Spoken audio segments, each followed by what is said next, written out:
I still remember that brunch. The blades of sunlight on the table, the sound of plates, the sweetness of orange juice that suddenly tasted like metal in my mouth, and then silence, because I had just said it out loud. I never got the apartment you said you bought for me. Fork stopped, eyes lifted. My aunt froze with a strawberry halfway to her lips. And my father, he kept his head down, cutting his toast into neat little squares like he could slice the truth into something easier to swallow. Grandpa leaned forward, slow, careful, like he was stepping into a storm. What do you mean you never got it? 4 years ago, I gave your father $70,000. That was for your home. My breath shook in my chest. I'm telling you, Grandpa, I never saw a dime of that money.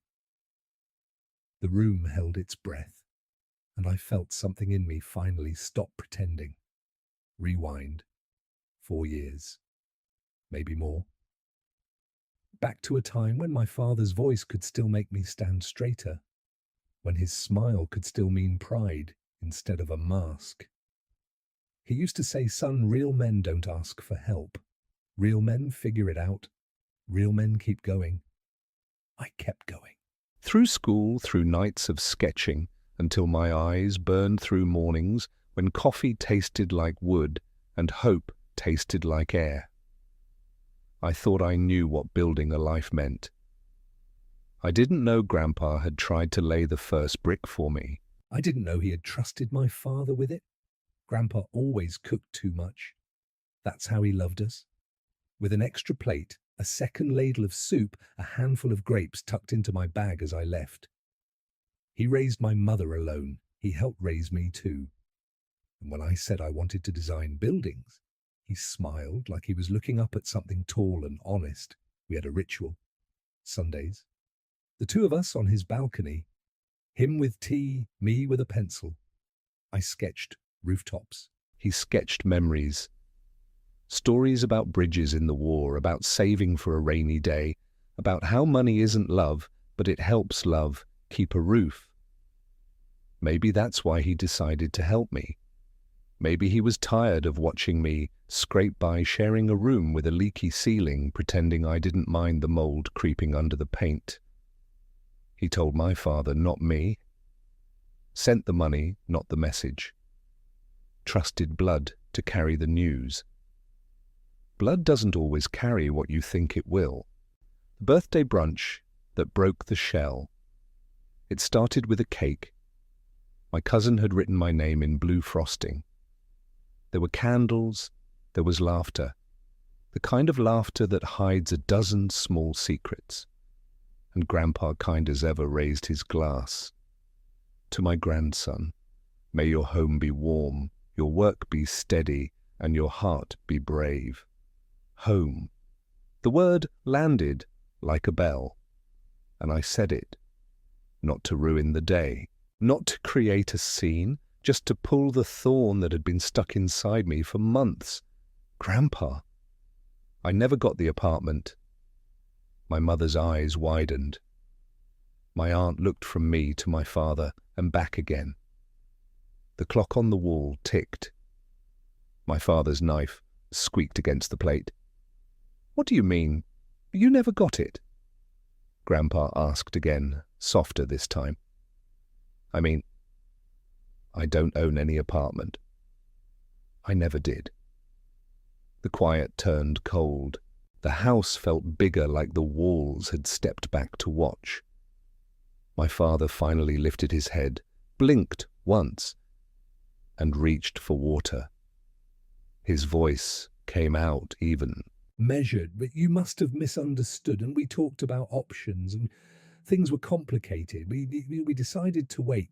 Who's we? I asked. He glanced at me like I was a stranger who had asked for directions.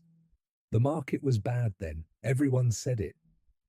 I invested the money temporarily to grow it. For you. For 4 years, I said, and the words tasted like rust. He didn't answer. Grandpa's hand trembled on the table. He set his glass down very carefully. "Come with me tomorrow," he said. "We're going to the bank." I didn't sleep that night. I watched the ceiling fan turn shadows into blades. I thought about the day I asked my father for help with a deposit, and he told me I needed to learn patience. I thought about the time he said, "Trust me, I'm your father." Trust. The word curled up and died between us.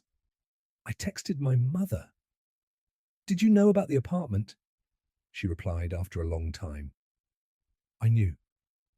Your grandfather said he wanted it for you. Your father said it was settled." I didn't ask question. I should have. I stared at that message until the screen went dim. Sometimes silence is not neutral. It keeps the wrong things alive. The bank smelled like paper and lemon cleaner. The manager brought out the records. Printed, stamped, undeniable. There it was. A transfer from Grandpa's account to my father's. 70,000. And then, 2 days later, a withdrawal into an investment account with my father's name only. Grandpa didn't get angry, not in the way that shouts. He got quiet, like a door closing. He signed the request for certified copies. He thanked the manager. He put the papers into a neat folder, and then he looked at me. "Are you all right?" he asked. I nodded, then shook my head, then nodded again.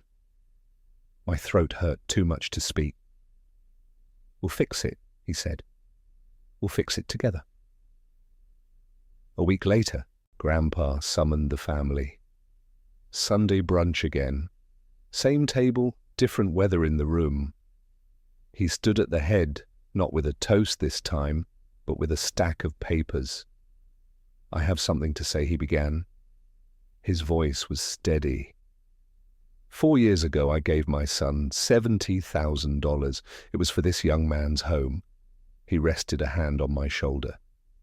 The money never bought that home. It was moved into a personal account, without my knowledge, without my grandson's consent. He placed the documents on the table. "Read it," he said to my father. Out loud, my father's lips tightened. He read line by line. An apology Grandpa had required him to write, admitting receipt, admitting transfer, admitting the lie. When he finished, nobody clapped, nobody shouted. It wasn't that kind of moment. It was colder, cleaner, like a blade withdrawn from a wound. Grandpa looked at him and said, "From this day forward, "You are not in my will. You will return every cent. You will not come to my house until you make this right, not with words but with actions." My father stared at the table. He didn't argue. He didn't plead. He folded the paper once, twice, and put it back down. For a while I drifted. Moving felt like walking on water. I packed my few things: a mattress, a desk, a shoebox of pens. I moved into a small, bright apartment Grandpa helped me find. Windows like open eyes, floors that didn't complain, air that smelled like new paint and possibility. I built my life again slowly. A lamp here, a plant there, a shelf I made myself from timber that still smelled of the forest. I cooked eggs that tasted like mornings I hadn't had before. I learned where the light fell at 10 a.m. and how the city hummed at night like a giant sleeping animal. I found a job at a small architecture firm, not the glamorous kind with glass walls and expensive coffee, the kind that fixed old roofs and designed kindergartens. Real work, honest lines. I stayed late. I brought ideas. I learned to draw fast and think slow. There was a senior architect named Raina. Precise mind, gentle eyes. She didn't ask about my family. She taught me how to hide structural strength inside grace. Buildings should forgive the people who live in them. She said, just a little. A door that doesn't slam. A window that catches the light even on bad days. I tried to forgive, just a little, myself first, for not asking sooner, for believing for too long. People kept asking if I hated my father. I didn't. Hate is heavy. It demands your hands, your back, your hours. I needed those for other things. He paid the money back. Eventually, with transfers and receipts and a final message from his accountant, clean clinical, I felt nothing when I read it. Relief is not joy. It's the absence of a weight. And even then, some imprint remains. He stopped coming to gatherings. The chair he used to take went empty for a while. Then someone else sat there, but the imprint of him stayed. Like a ghost that only the table remembered. Sometimes he texted, "Let's talk." Sometimes he called. I let it ring until the sound felt like rain behind a window. Once I did meet him, in a park, afternoon light, painting the benches gold. He wore the same grey coat. He looked smaller. He said he was sorry. Over and over. I thought I could grow it. I thought I could make it better. I thought, "I know what you thought," I said. "But you didn't tell me. You didn't ask. You didn't trust me with my own future." He nodded. He didn't reach for me. He knew better than to touch something that was still curing. Like wet concrete. We walked in silence. Then he left. The path behind him looked straight. It wasn't. I started running in the mornings. Slow at first. Sneakers whispering against the path. The city wakes up in layers. Street sweepers. Bread trucks. Windows lighting one by one. Running taught me that not all forward motion is escape. Sometimes it's return to the self you were before the fear. At night, I cooked with Grandpa. He taught me to salt by feel. He told me stories about the first job he ever had, the boss who stole his idea, the day he decided he would never confuse family with blind trust again.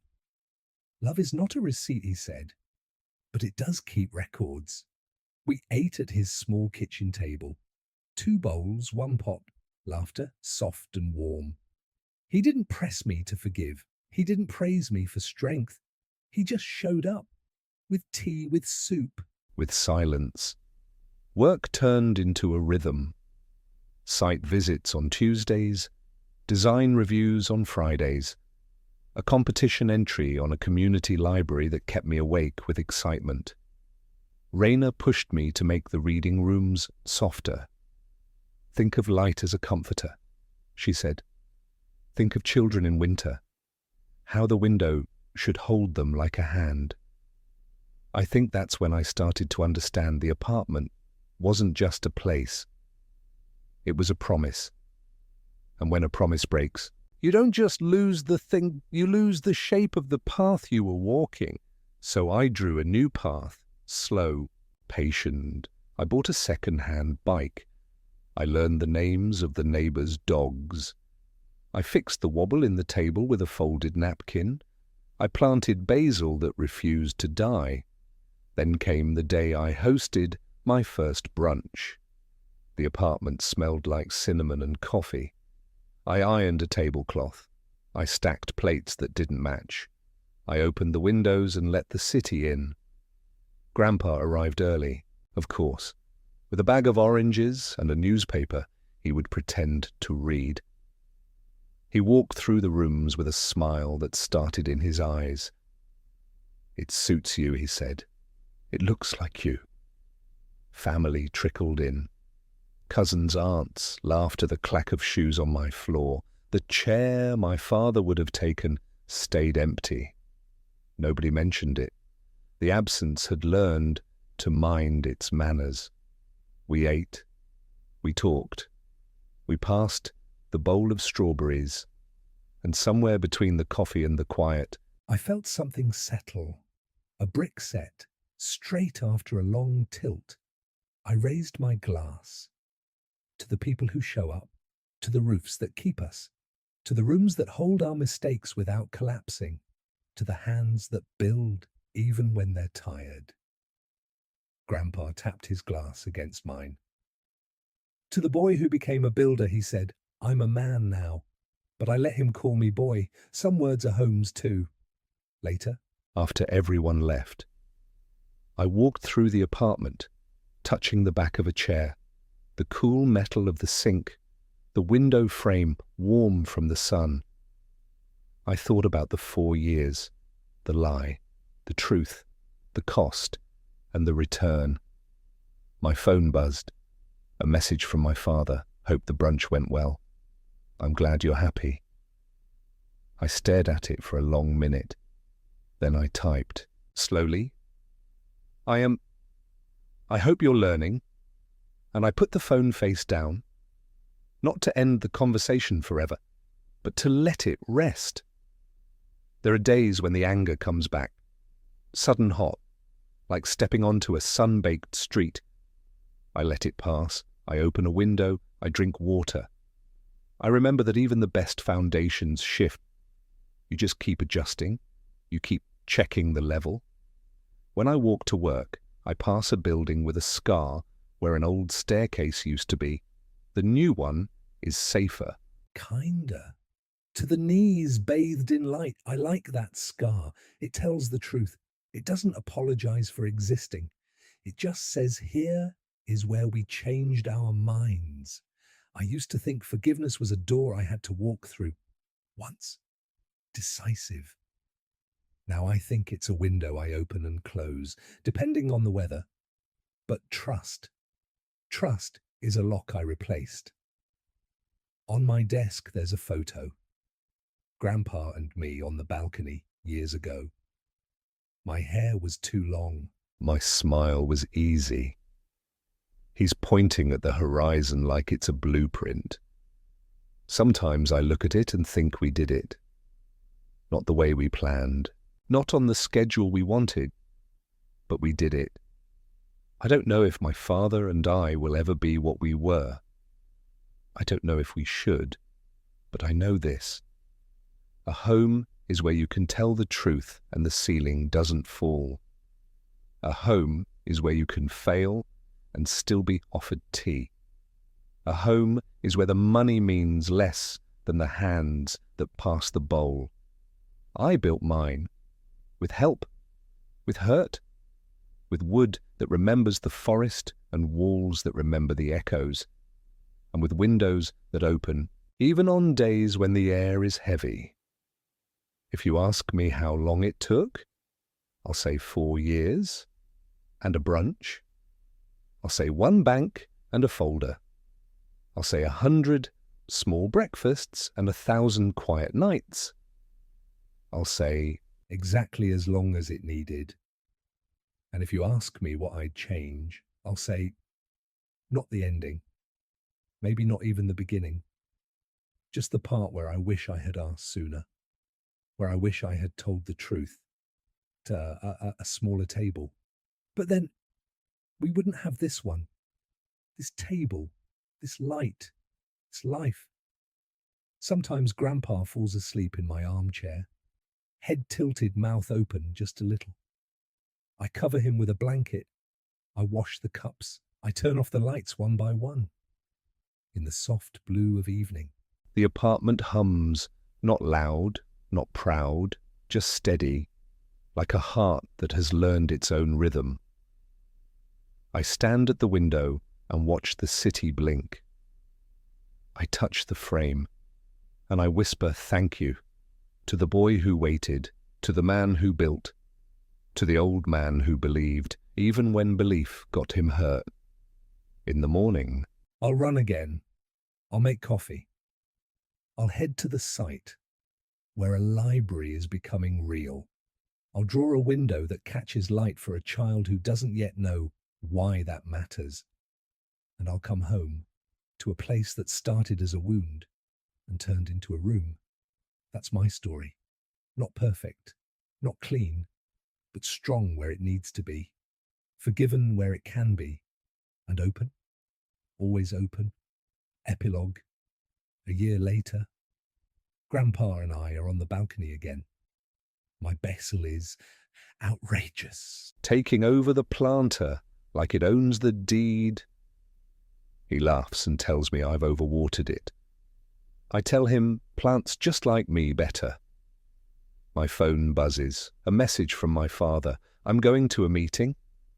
I'm trying. I know it doesn't fix what I did, but I want to be better. I type, I hope you are. Then I put the phone down and peel an orange. The peel comes off in one long spiral. Grandpa claps like a child. We eat in silence. Sweet, simple. Later, I send my father a photo of the library's reading room. Sun on wood, chairs waiting, a kind of patience built into the beams. He sends back a single word, beautiful. I don't reply. Not yet. I let the word sit, like a beam we're testing, strong enough to hold, or not. Time will tell. I pour Grandpa another cup of tea. He sighs like a man who has seen too much and still chooses softness. You know, he says, money is a tool. People forget that. It can make a home, or it can measure a betrayal. But it's still just a tool. The hands matter more. I look at my hand, ink on the fingers, tiny cuts from wood, steady now, steadier than they used to be. Thank you, I say, for trusting me. Again? He grins. You earned it, again. The city slides into evening. Lights climb the buildings like quiet fireworks. I rest my head against the cool glass, and in the reflection, I see a man I almost recognize. Closer every day. I whisper just to myself, home. And the word answers back, not from the walls, from my chest. Years from now, if someone asks about that brunch, I'll tell them the truth. It hurt, it healed, it made a crack that turned into a line we could follow out of the dark.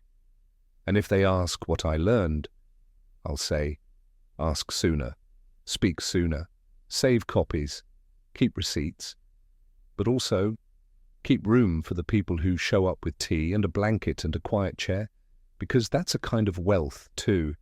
I'll say, build the window larger than you think. Forgiveness needs air.